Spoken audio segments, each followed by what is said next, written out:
Iya. Assalamualaikum warahmatullahi wabarakatuh.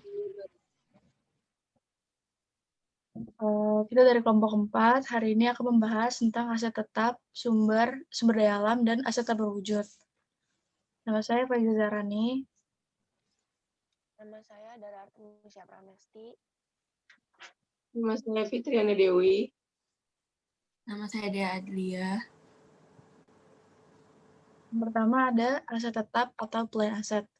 Aset tetap meliputi tanah, pengembangan tanah, bangunan, dan peralatan. Peralatan seperti mesin, perabotan, dan peralatan-peralatan lainnya. Karakteristik utamanya meliputi digunakan dalam operasi, yaitu kayak misal buat produk sesuatu dan tidak dijual kembali.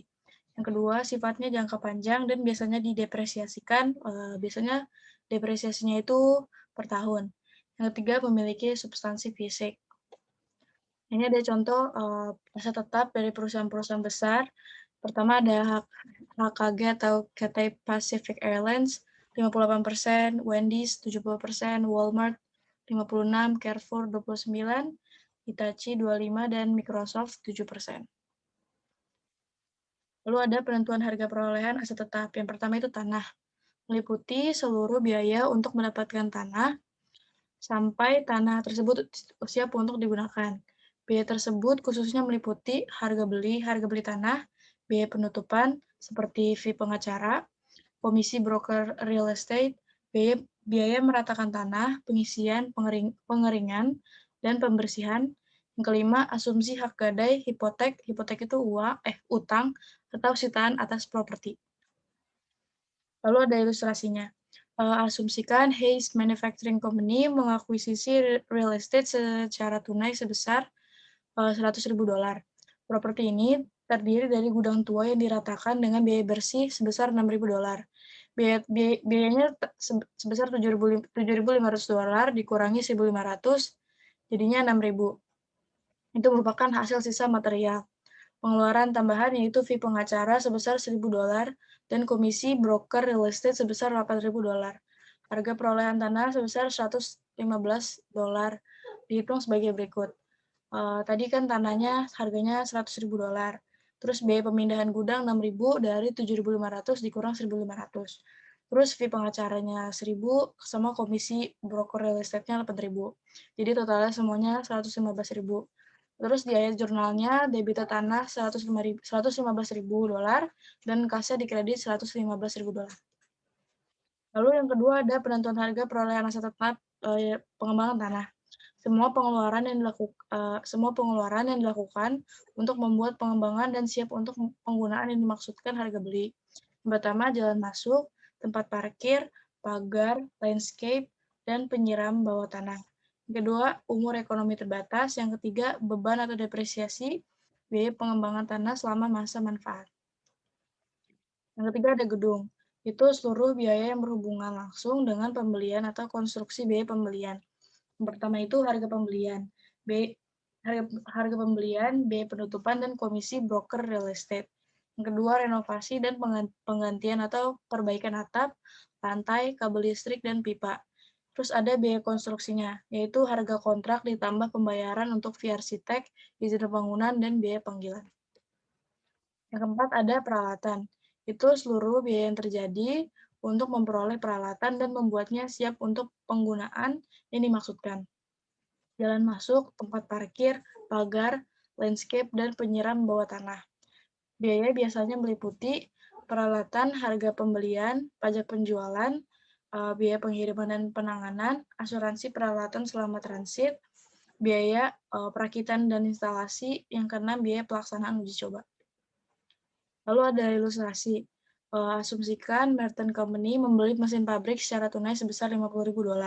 Pengeluaran yang berhubungan dengan perolehan mesin sebagai berikut. Pajak penjualannya $3.000, asuransi selama pengiriman $500, dan instalasi dan pengujian $1.000. Tentukan jumlah yang dilaporkan sebagai harga perolehan mesin. Jadi harga belinya $50.000 ditambah $3.000 ditambah asuransi selama pengiriman $500 sama instalasi dan pengujian $1.000. Jadi harga perolehan mesinnya $54.500. Lalu ada depresiasi.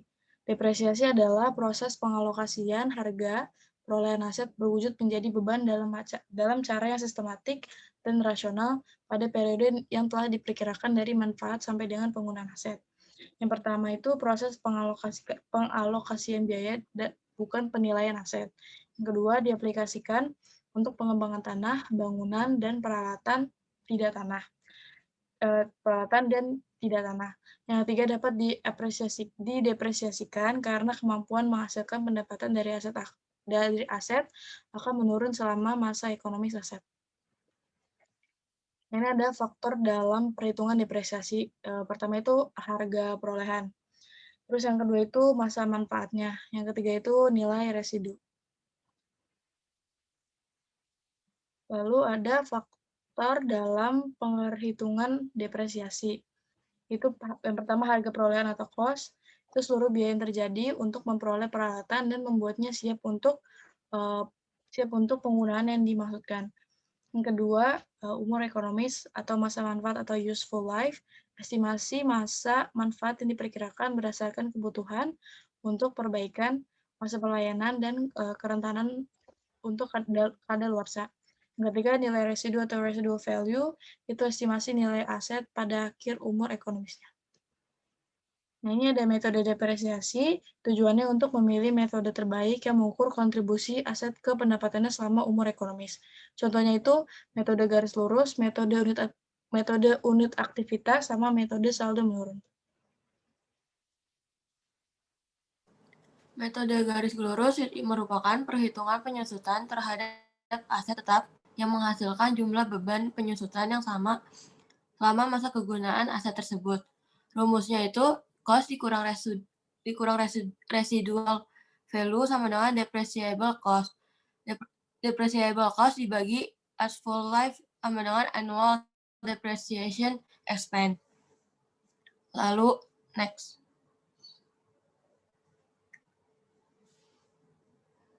Metode garis lurus.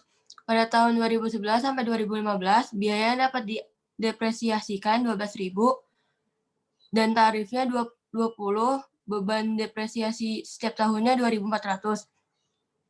Pada tahun 2011, akumulasian depresiasinya berjumlah 2.400, nilai bukunya berjumlah 10.600. Pada tahun 2012, akumulasiannya depresiasinya berjumlah 4.800, nilai bukunya berjumlah 8.200. Pada tahun 2013, akumulasian depresiasinya berjumlah 7.200, jumlah nilai bukunya berjumlah 5.800.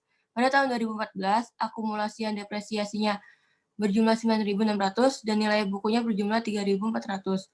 Pada tahun 2015, akumulasian depresiasinya berjumlah 12.000 dan nilai bukunya berjumlah 1.000. Jurnal entry pada tahun 2011, beban depresiasi berjumlah 2.400 di debit dan akumulasian depresiasi 2.400 di kredit.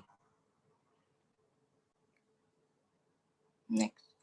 Unit aktivitas merupakan metode yang dimana berasumsi bahwa penyusutan merupakan fungsi dari produktivitas atau penggunaan dan bukan dari segi berlalunya waktu. Rumusnya yaitu depreciable cost dibagi total unit of activity sama dengan depreciation cost per unit. Depreciable cost per unit dikali unit of activity during the year sama dengan annual depreciation expense. Next. Metode unit aktivitas. Pada tahun 2011, unit dari aktivitas berjumlah 15.000 dikali biaya atau unit berjumlah 0,12, beban depreciation setiap tahunnya berjumlah 1.800, akumulasian depresiasi berjumlah 1.800, dan nilai bukunya berjumlah 11.200. Pada tahun 2012, unit dari aktivitasnya berjumlah 30.000, biaya unitnya berjumlah $0,12, beban depresiasinya setiap tahunnya berjumlah 3.600, akumulasian depresiasinya berjumlah 5.400, dan nilai bukunya berjumlah 7.600. Pada tahun 2013, unit dari aktivitasnya berjumlah 20.000, biaya unitnya berjumlah 0,12, beban depresiasinya setiap tahunnya berjumlah 2.400, akumulasian depresiasinya berjumlah 7.800, dan nilai bukunya berjumlah 5.200.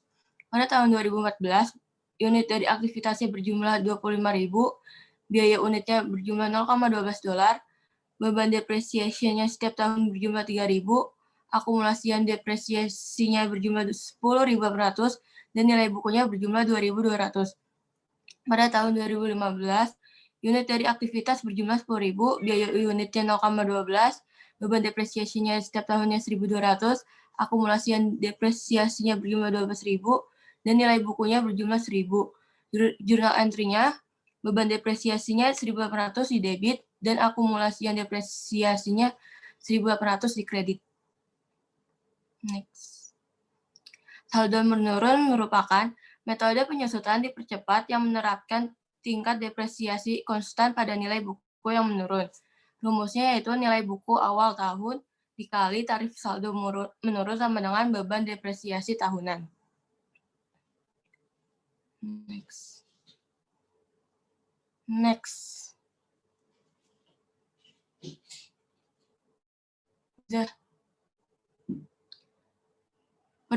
Metode saldo menurun. Pada tahun 2011, nilai buku awal berjumlah 13.000 dikali tarif saldo menurun 40%, sama dengan beban depresiasinya tahunan berjumlah 5.200, akumulasinya berjumlah 5.200, dan nilai bukunya 7.800. Pada tahun 2012, nilai bukunya 7.800 dikali 40, sama dengan beban depresiasinya tahunan 3.120, akumulasinya 8.320, nilai bukunya 4.680. Pada tahun 2013, nilai bukunya berjumlah 4.680, tarif saldonya menurunnya 40, beban depresiasinya tahunannya 1.872, akumulasinya 10.192, dan nilai bukunya berjumlah 2.808. Pada tahun 2014, nilai buku berjumlah 2.808, tarif saldo menurun berjumlah 40, beban depresiasinya tahunnya 1.123, dan akumulasian berjumlah 11.315, dan nilai bukunya berjumlah 1.685. Pada tahun 2015, nilai buku awal berjumlah 1.685, tarif saldo menurun berjumlah 40, beban depresiasinya tahunan berjumlah 685, akumulasian berjumlah 12.000, dan nilai buku berjumlah 1.000. Jurnal entry-nya beban depresiasinya 5.200 di debit, dan akumulasian depresiasinya berjumlah 5.200 di kredit. Perbandingan metode merupakan metode perbandingan yang memiliki tujuan untuk mengetahui penyusutan manfaat aset sebuah perusahaan. Ilustrasi 9.14, pada tahun 2011, straight line-nya berjumlah, pada tahun 2011 sampai 2015, straight line-nya berjumlah 2.400. Pada tahun 2011, unit of activity berjumlah 1.800. Pada tahun 2018, declining balance-nya berjumlah 5.200. Pada tahun 2012, unit of activity-nya berjumlah 3.600, dan declining balance-nya berjumlah 3.120. Pada tahun 2013, unit of activity-nya berjumlah 2.400, dan declining balance-nya berjumlah 1.872. Pada tahun 2014, unit of activity-nya berjumlah 3.000, dan declining balance-nya berjumlah 1.123. Pada tahun 2015, unit of activity-nya berjumlah 1.200, dan declining balance-nya berjumlah 685. Straight line berjumlah 12.000, unit of activity berjumlah 12.000, dan declining balance berjumlah 12.000. Ilustrasi 9.15, depreciation expense. Pada tahun 2011 pada tahun 2011 sampai 2015 berjumlah 1.000 sampai berjumlah 1.000. Sedangkan pada tahun 2015 berjumlah 5.000, sedangkan pada tahun 2011 sampai 2015 berjumlah 2.000. Next.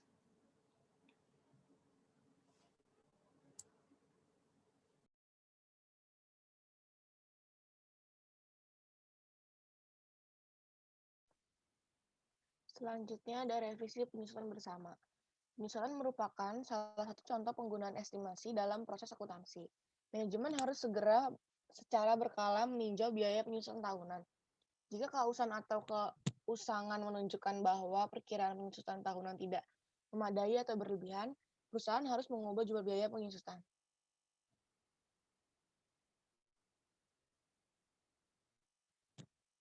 Sebagai ilustrasi, diasumsikan Barfloris memutuskan pada 1 Januari 2023 untuk memperpanjang masa manfaat truk 1 tahun, total masa pakai 6 tahun, dan meningkatkan nilai sisa menjadi 2.200. Perusahaan telah menggunakan metode garis lurus untuk mendepresiasi aset sampai saat ini. Depresiasi 200 per tahun adalah 2.400, 13.000 dikurang 1.000 dibagi 5. Akumulasi penyusutan setelah 3 tahun penghapusan 2020 sampai 2022 adalah 7.200 itu dari 2.400 dikali 3. Dan nilai buku adalah 5.800 itu dari 13.000 dikurang 7.200. Nilai depresiasi tahunan baru adalah 1.200 seperti yang ditunjukkan pada ilustrasi 9.18. Book value 1 per 1 per 23, 13.000 dikurang 7.200 itu 5.800. Less new residual value-nya 2.200, depreciable cost-nya 3.600, remaining useful life-nya 3 tahun itu dari 2023 dikurang 2025. Revide annual depreciation itu dari 3.600 dibagi 3 itu jadi 1.200. Barfloris tidak memasukkan perubahan estimasi pada tanggal 31 Desember 2023. Selama persiapan jurnal penyesuaian, dicatat beban penyesuaian sebesar 1.200. Perusahaan harus menjelaskan dalam laporan keuangan perubahan signifikan dalam estimasi. Pelepasan aset tetap. Perusahaan melepas aset tetap dengan 3 cara. Yang pertama penghentian, penjualan, dan pertukaran lampiran. Lanjut. Pelepasan aset tetap penghentian. Ilustrasi, asumsi Horvath Enterprises menghentikan printer komputer dengan harga perolehan sebesar 32.000. Akumulasian depresiasi printer ini adalah 32.000. Ayat jurnal untuk mencatat penghentian ini adalah akumulasi depresiasi masuk ke debit 32.000 dan peralatan pencetakan 32.000 masuk ke kredit.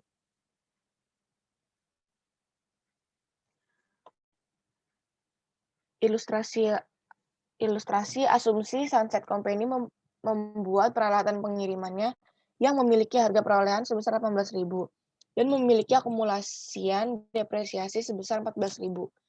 Jurnalnya adalah akumulasi depresiasi di debit 14.000, kerugian atas pelepasan 4.000 di debit, dan peralatan pengirimannya 18.000 di kredit. Perusahaan melaporkan kerugian atas pelepasan di beban dan pendapatan lain-lain dalam laporan keuangan. Pelepasan aset tetap. Penjualan aset tetap, bandingkan nilai buku aset dengan dana yang diterima dari penjualan. 1. Jika dana melebihi nilai buku, maka diperoleh keuntungan atau gain atas peluasan yang terjadi. Jika dana kurang dari nilai buku, maka terjadi kerugian atau loss atas pelepasan yang terjadi. Pelepasan aset tetap penjualan. Keuntungan atas pelepasan. Ilustrasi. Asumsi pada 1 Juli 2011, Wright Company menjual furnitur kantor per kas sebesar 16.000. Harga peroleh furnitur kantor sebesar 60.000 pada 1 Januari 2011. Aset ini memiliki akumulasi depresiasi sebesar 41.000. Depresiasi untuk 6 bulan pertama tahun 2011 sebesar 8.000.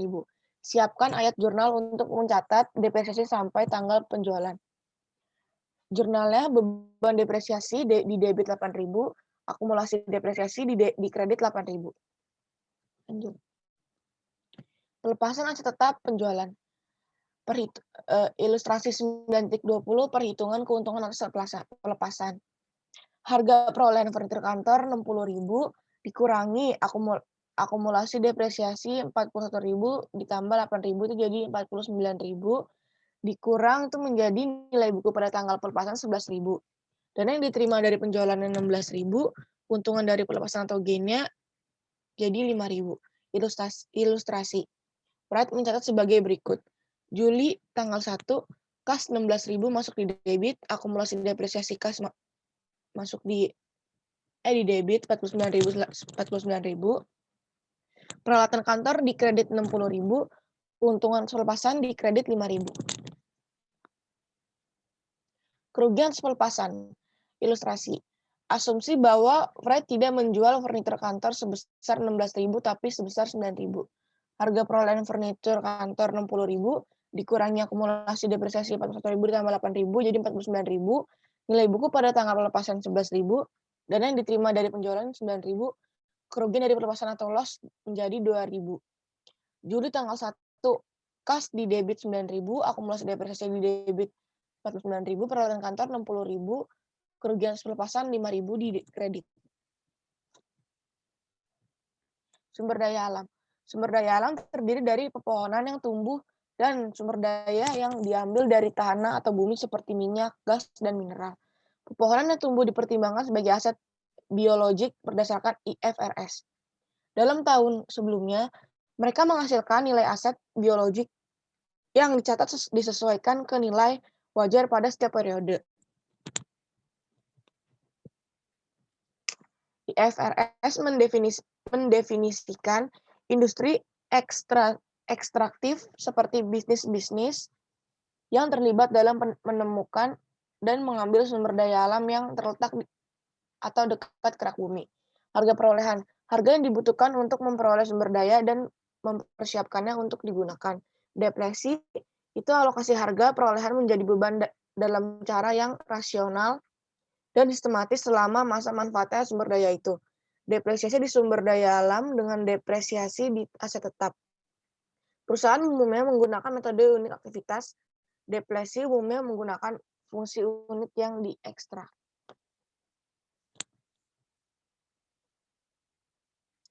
To illustrate, assume that land cost invest 50 million in a mine estimate to have 10 million tons of coal and no residual value. Ilustrasi 9.22.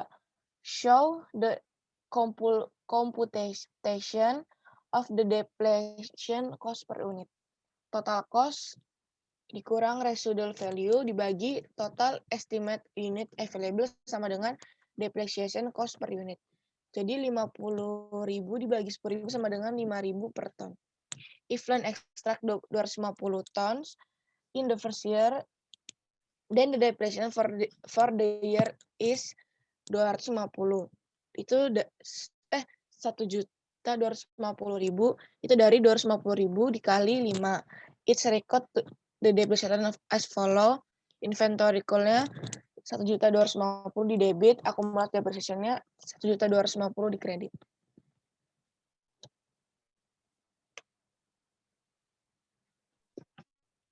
Akuntansi untuk aset tidak berwujud, itu ada hak cipta. Nah, hak cipta itu diberikan kepada pemilik hak eksekutif untuk memproduksi kembali dan menjual karya seni atau publikasi. Kayak misalnya gambar, foto, video, gitu-gitu. Terus menganugerahkan selama hidup pencipta ditambah sejumlah khusus. Terus mengkapitalisasi biaya perolehan dan mempertahankannya. Terus mengamortisasi beban selama manfaat. Terus ada merek dagang, kata frase, jingle, atau simbol yang mengidentifikasi sebuah perusahaan atau produk tertentu, kayak misalnya Coca-Cola, Windows, itu merek dagang. Nah, registrasinya itu menyediakan sejumlah tertentu untuk tahun pelindungannya yang dapat dibedakan setiap negara, tetapi umumnya 20 tahun. Terus mengkapitalisasi biaya akuisisi, diperpanjang tanpa batas waktu dan tidak diamortisasi. Terus ada Francis and Liensis, itu kontrak perjanjian antara franchisor dan franchisee. Itu kayak franchise atau lisensi dengan umur yang batas waktu diamortisasi ke beban selama umur atau masa manfaat franchise dengan umur tidak batas dengan umur yang tak terbatas harus diakui pada harga perolehan dan tidak diamortisasi.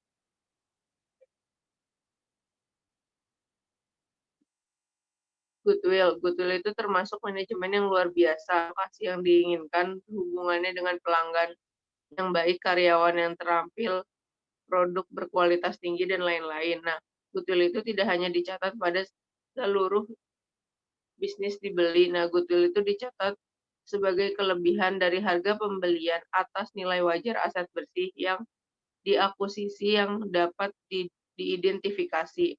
Nah, goodwill yang dibuat secara internal tidak harus dikapitalisasi. Lanjut, Pak.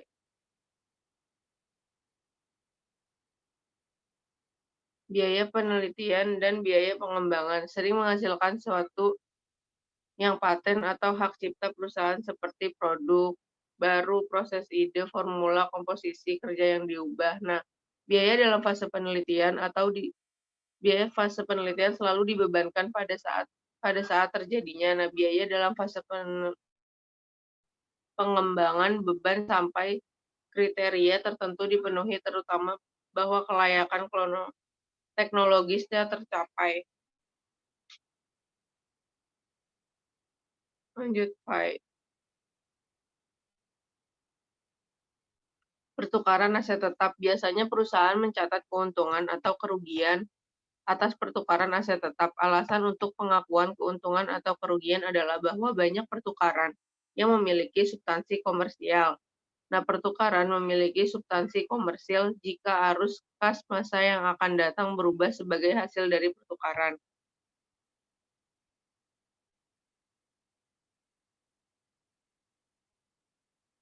Nah, contohnya kayak misalnya,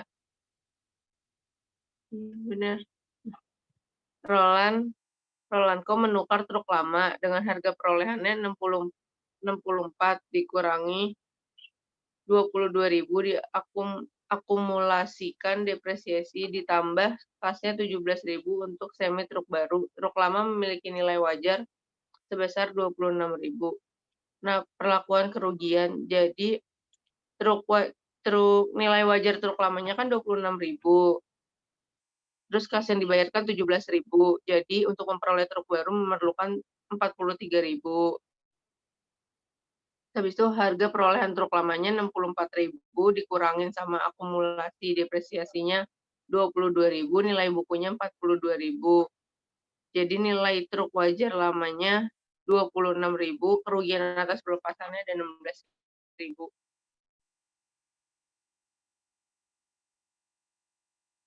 Lanjut, Fai. Nah, untuk ayat jurnalnya, dari yang tadi itu semi truknya 43.000, akumulasi depresiasinya 22.000, kerugian atas pelepasannya 16.000. Terus di kreditnya ada truk lama sama kas. Truk lamanya 64.000, kasnya 17.000. Terus ilustrasi selanjutnya ada Mark Express Delivery menjual peralatan pengiriman lamanya. Harga perolehannya itu 40.000. Dikurangin 28.000 akumulasi dan depresiasinya. Untuk peralatan pengiriman baru, peralatan lama memiliki nilai wajar sebesar 19.000, Mark juga membayar sebesar 3.000. Jadi ini perlakuan keuntungan. Nilai wajar peralatan lamanya kan 19.000, kas yang dibayarkan ada 3.000. Jadi harga perolehan untuk peralatan baru tuh 22.000. Terus harga perolehan peralatan lamanya 40.000, dikurangin sama akumulasi depresiasinya 28.000, jadi dapat 12.000, itu nilai buku. 12.000 dikurang lagi sama 19.000 yang merupakan nilai wajar peralatan lamanya. Jadi keuntungan atas pelepasannya dapat 7.000. Lanjut. Nah, untuk ayat jurnal yang disiapkan untuk mencatat pertukaran setelah Mark Express itu, peralatan pengiriman baru 22.000, akumulasi depresiasinya 28.000, peralatan pengiriman lamanya 40.000, keuntungan atas pelepasan 7.000, sama kasnya 3.000. E8 strip 3. Disajikan di bawah ini adalah dua situasi independen. A. Pada 6 Januari, Brumbaugh CO menjual barang dagang sebagai akun ke Prior Group seharga 7.000 syarat 2/10 N3/30. 16 Januari, Prior membayar jumlah yang jatuh tempo. Siapkan entry pada buku-buku Brumbaugh untuk merekam penjualan dan koleksi terkait. B. Pada 10 Januari, Andrew Fairley menggunakan kartu kredit Platro CO untuk membeli barang dagangan dari Platro CO seharga 9.000 pada 10 Februari. Fairley ditagih untuk jumlah yang jatuh tempo 9.000 pada 12 Februari. Fairley membayar 5.000 pada saldo yang jatuh tempo. Pada 10 Maret, Fairley ditagih untuk jumlah yang jatuh tempo, termasuk bunga sebesar 1% per bulan pada saldo yang belum dibayar per 12 Februari. Siapkan entry pada buku Platro CO terkait dengan transaksi yang terjadi pada 10 Januari, 12 Februari, dan 10 Maret. Jadi yang A, date, account, titles, and explanation di explanation. Januari tanggal 6, account receivable 7.000 di debit, sales revenue 7.000 di kredit. Kas 6.860 di debit. Januari tanggal 16, sales diskon 7.000 dikali 40%, jadi 140 di debit. Account receivable-nya 7.000 di kredit. Yang B, debt, account titles, and explanation. Februari tanggal 10, Mercedes inventory 4.000 di debit. Account payable 4.000 di kredit. Terus yang Februari tanggal 12, account payable-nya di debit 5.000, kasnya 5.000 di kredit. Terus yang Maret tanggal 12, account payable 4.000 di debit, interest expense-nya 40 di debit, dan kasnya 4.040 di kredit. L8.9. Pada 3 Maret, Kisalman Appliance menjual $650.000 piutangnya ke Erva Factor Inc. Erva Factor menilai biaya keuangan sebesar 3% dari jumlah piutang yang dijual. Siap entry buku Kisalman Appliance untuk merekam penjualan piutang. B. Pada 10 Mei, perusahaan Fillmore menjual barang dagangan seharga $3.000 dan menerima Amerika pelanggan. Mereka mengenakan biaya layanan 4% untuk penjualan kartu kredit. Siapkan entry buku perusahaan Fillmore untuk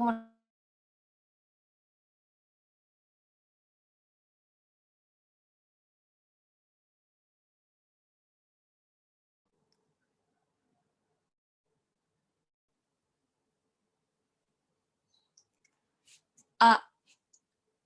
Pada Januari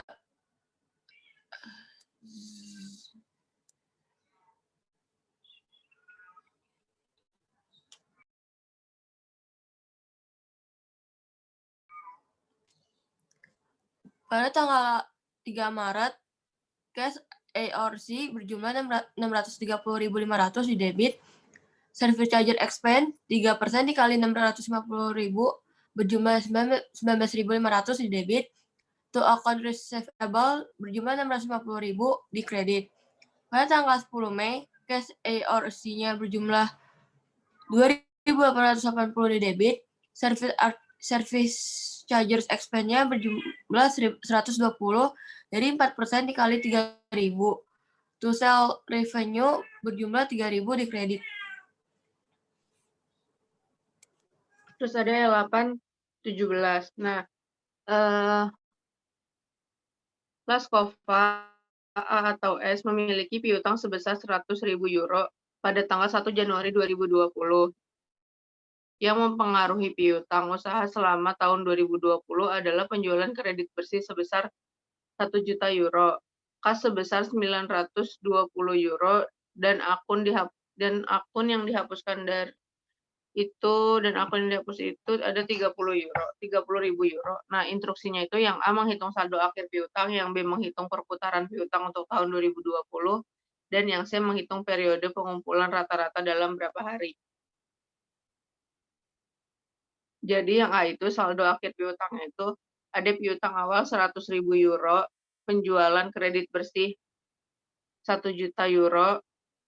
Nah, pengumpulan kasnya itu ada 920 dikurangin 920 dan akun yang dihapuskan itu ada 30.000, jadi piutang akhirnya itu dapat 150.000 euro. Nah, B untuk menghitung rasio perputaran piutang untuk tahun 2020 itu ada